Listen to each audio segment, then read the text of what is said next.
voltou para, de repente, aparecer mais, jogar com o Denilson do São Paulo. O Denilson do São Paulo hoje foi apresentado. Vocês acham que o Fred teria ido para a Copa América se estivesse jogando a bola que vem jogando no Lyon da França, por exemplo? Jamais. Jamais. Porque ele teve a oportunidade de ganhar o brasileiro pelo Fluminense, deixou uma boa impressão e está aqui no futebol brasileiro. Fez uma ótima, mesmo o Fluminense eliminado, uma ótima Libertadores de América, aquele jogo fantástico do Fluminense que o Band Esportes transmitiu. O Fred aguerrido. E entrou no esquema, quer dizer, entrou no jogo, entrou no lugar do Neymar, fez o gol da seleção brasileira, que acabou nos salvando de uma derrota contra o Paraguai, contra o próprio Paraguai. Né? E aí, o Fred, eu acho que com toda a sua experiência, claro, o pênalti a gente não dá nem para comentar, quer dizer, na minha opinião, a gente vai observar aí as cobranças de pênalti e, como diz sempre o nosso diretor Jair Dutra, uma cena como essa vale mais do que 1000 palavras. Aliás, ficamos sem palavras. Isso aí pode ir para o estudantesco, né, do Band Esporte Clube, com tranquilidade, né? Tranquilidade. E você acha que os jogadores do Brasil entraram, Renata, com uma soberba a mais para bater esse pênalti? Ou seja, desmereceram os jogadores paraguaios? Será que não era necessário? Eu acho que muito pelo contrário, Beto. Eu acho que não foi menosprezo algum. Foi nervosismo mesmo, de repente falta de confiança. Será que o Elano não lembrou que ele jogou muito futebol de areia, muito na praia, e volta para o Santos? Ou seja, será que há uma falta de preparo? Será que a gente não tem que fazer uma análise do terreno antes e fazer cobrança de pênalti num terreno tão ruim, um estádio bonito, mas com um gramado horroroso? Quer dizer, o que você acha, Renatinha? Você que é uma estudiosa no assunto. Você que bate pênalti todo dia. Exatamente, você bate pênalti, você é ambidestra. Você bate para a esquerda, bate para a direita e bate de salto alto com essas unhas vermelhas. É uma brincadeira. Eu não aguento, gente. Eu vou falar o quê? Não, você não acha que deveríamos ter feito um trabalho de campo mais efetivo? Não? Acho, Beto. Inclusive, eles treinaram bastante pênalti. Não nesse campo. Treinaram, mas não nesse campo, de exatamente. fato. Alguns jogadores, o Elano e o André Santos olharam, o Thiago Silva também. Os jogadores reclamaram das condições do gramado, mas tem sempre aqueles detalhes, né? Também era o gramado para a seleção paraguaia. O jogador brasileiro normalmente não é criado em campo lisinho, campo perfeito. Muito pelo contrário. Nem nos grandes campeonatos os jogadores escapam de gramados ruins. Então, a adaptação a uma superfície diferente, a um problema desses, faz parte do trabalho do jogador. E, Patrick, o que me chama a atenção, se você reparar em todas as cobranças, exceto na última do Fred, os jogadores saíram manquitolando, ou seja, eles bateram os pênaltis, olham exatamente para a marca penal e saem manquitolando, como se realmente houvesse um tipo de lesão por conta da batida do pênalti do cacoete de quem perde. O cara às vezes erra um gol, levanta a meia, né? O cara às vezes bate um tiro de meta, áudio e vídeo, atenção. Olha a bola. Você teve todos os tipos aí, né? Para fora, por cima, o goleiro pegou. E nesse mesmo dia, o Brasil ganhava a Copa do Mundo de 94 naquela cobrança contra a Itália. Nos pênaltis. Nos pênaltis em que o Baggio, então, em que o Baggio acabou batendo o último pênalti no Tafarel e a bola acabou subindo muito menos do que do Elano. Você vê como é cruel o futebol. O Mauro Betting lembrava hoje na Rádio Bandeirantes, o Roberto Baggio é o melhor aproveitamento de pênaltis da história da Liga Italiana.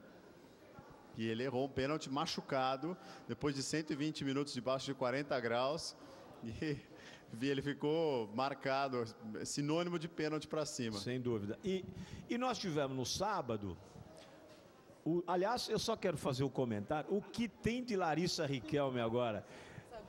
Paraguaia é brincadeira. Tinha uma senhora lá com guarda-chuvas e toda indumentada, toda paramentada, mas não tinha, segundo Alex Miller com seu olho clínico, não tinha celular, não tinha um celular. Inclua fora dessa, por gentileza. Pois não, não tinha. Não, você me disse que você analisou profundamente todas as nuances comportamentais dos torcedores. Mentir é feio, no estádio. E aí não houve nenhuma que colocasse o celular aqui com a camisa aberta. Tá bom, Beto. Tá certo ou não? Vamos, vira a página. Corridinho, vai. Vira o sutiã, vamos lá. A Argentina foi injustiçada. Eu acho que a Argentina teve um volume de jogo maior contra o Uruguai. Foi o jogo da Copa América.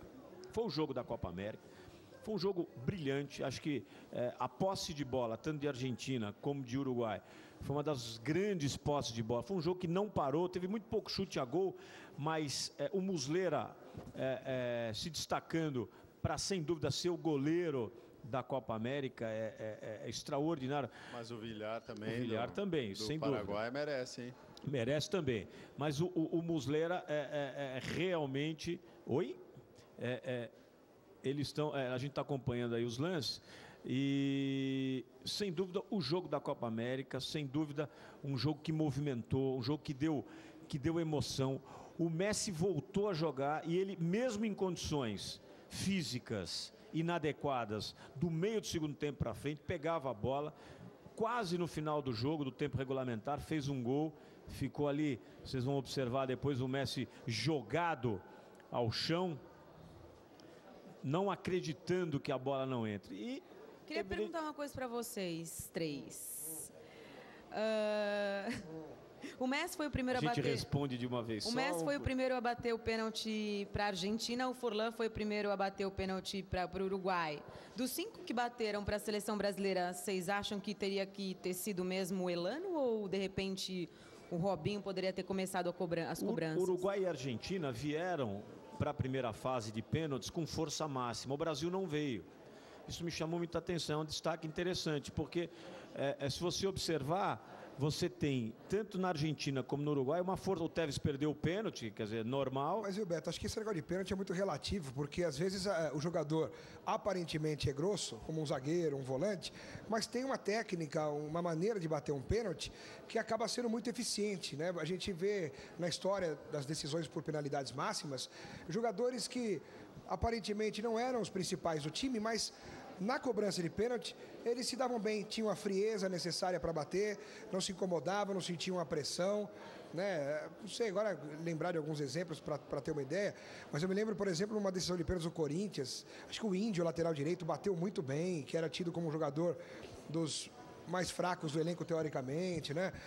Volantes batem muitos pênaltis, zagueiros batem. Mas eu acho que nessa hora, eu não sei. O Neymar no Santos, que o Neymar bate mal. Mas o Robinho bate muito bem. Quer dizer, o Lúcio bate bem. Eu acho que a gente poderia, nesse momento, é um momento psicológico importante da competição. Então, se você vem com uma força máxima, você já, de alguma forma... Você veja, por exemplo, o Muslera. Ele ficava de costas para o gol, olhando para a arquibancada.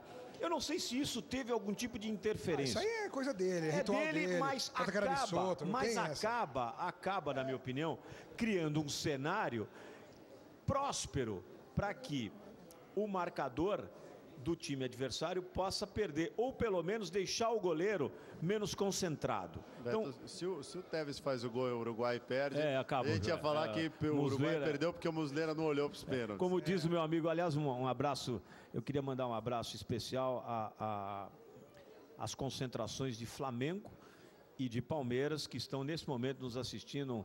Um abraço a Vanderlei Luxemburgo e todos os seus pupilos aí, ao Finelli do Palmeiras, pela gentileza de poder colocar aí na concentração o encontro de craques para você. Um abraço a Vanderlei Luxemburgo e a toda a urubuzada, todos os nossos grandes craques do Flamengo, que amanhã vão fazer um jogo espetacular aqui em São Paulo, no Pacaembu. Aliás, Beto, amanhã teremos nos bancos de reservas os 2 técnicos mais vencedores da história do Palmeiras nos últimos 30 anos. O Vanderlei Luxemburgo e o Luiz Felipe Scolari se enfrentando. Com esses 2 treinadores, o Palmeiras conseguiu os seus últimos títulos aí nesses 30 anos que passaram. E 2 treinadores que passaram também pela seleção brasileira. Sem dúvida. Se a gente for olhar 10, 15 anos, né? Foram os 2, o Parreira, o Dunga, e aí um pouquinho do Leão, né?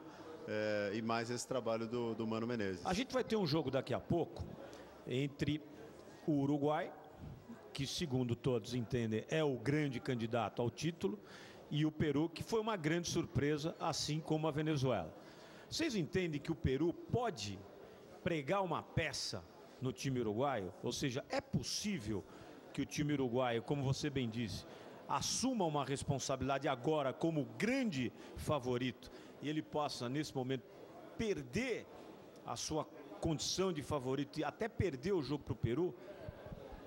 Olha, eu acho que pode, mas a chance é pequena. O Uruguai, pelo discurso, o Forlan já disse nada de favorito, o Oscar Tabares, o técnico do Uruguai, já falou, olha, nós vamos jogar do mesmo jeito que jogamos sempre.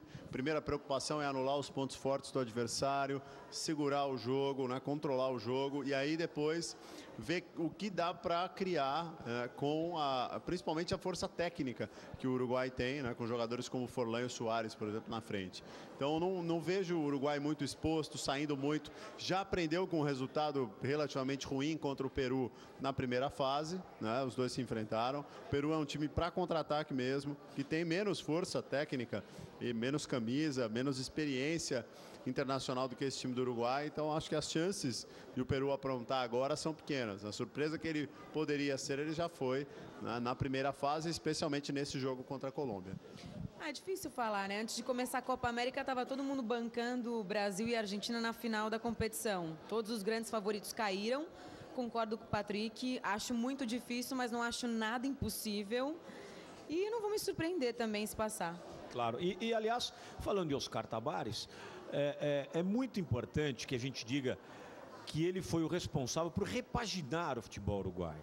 Ele fez um centro de captação de jovens que acabou trazendo de todas... O Uruguai, que é um país de 3 milhões de habitantes, e ele acabou trazendo de todas as partes do Uruguai jovens talentos, principalmente das classes mais ou menos favorecidas, as classes mais pobres. E a gente está vendo aí o Peru